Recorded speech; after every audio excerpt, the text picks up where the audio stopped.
break down scar tissue, I'm talking about endometriosis adhesions. What is serrapeptase capable of, and can it prevent scar tissue formation? Every woman with endometriosis wants to know. Now, a lot of us with endo seek surgery to remove the adhesions that stick different parts of our anatomy together. The ovary to the pelvic sidewall, the bowel to the back of the vagina. However, surgically typically means new scar tissue. I had my excision surgery in March last year. In December, I had an MRI. Guess what they found in place of endometriosis adhesions? Post-op scar tissue. So, of course, I looked into supplements that make biological sense for endometriosis. Serrapeptase kept popping up, and based on what I found, I added it to my management strategy as part of my endo anti-inflammatory research, which I started back in January. To understand why serrapeptase has relevance, you need to understand what happens in the pelvis with endo. Endometriosis lesions bleed and shed tissue every menstrual cycle. Because that blood and tissue has nowhere to go, it gets trapped in the pelvis. The resulting inflammation causes irritation and triggers the immune system. The body sees this as an internal injury and responds by sending a protein called fibrin to manage the damage. Here's where you have to pay attention.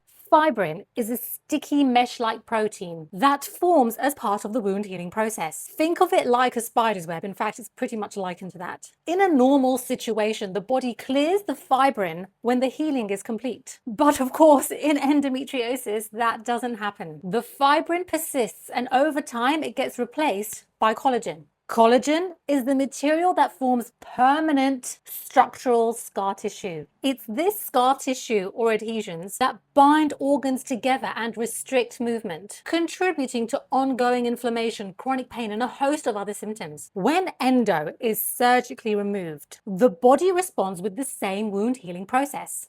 Hence why we get new adhesions after surgery. So how does serrapeptase fit into all this? Serrapeptase is a protein digesting enzyme. It was originally derived from silkworms, gross I know, but is now produced via fermentation, which is completely vegan. Serrapeptase has two key components. It's been studied and clinically proven to break down fibrin and inflammatory proteins, meaning it can digest fibrin, the material laid down before it fully converts to collagen, before scar tissue matures, and it's anti-inflammatory too. So theoretically, serrapeptase can interrupt the scar tissue formation process before the tissue has a chance to mature. Because while adhesions are maturing, fibrin and inflammatory proteins coexist with collagen. By targeting these two components, serrapeptase may reduce localized inflammation, improve tissue permeability, and as a result, reduce tissue density and rigidity, making it more flexible. And because of this anti-inflammatory action, the clearing up of inflammatory chemicals that form around scar tissue, the ones that contribute to symptoms of swelling, tightness, pain, one could expect to experience symptom relief too. However, I want to be clear that serrapeptase cannot dissolve collagen. So if, like me, you initially read that serrapeptase can actually dissolve scar tissue, I'm afraid that's not been proven. What's been my personal experience with serrapeptase? So, bit of history. After my excision surgery, quite a bit of dense scar tissue on the left side of my pelvis. This was identified by my osteopath when I first saw her in January.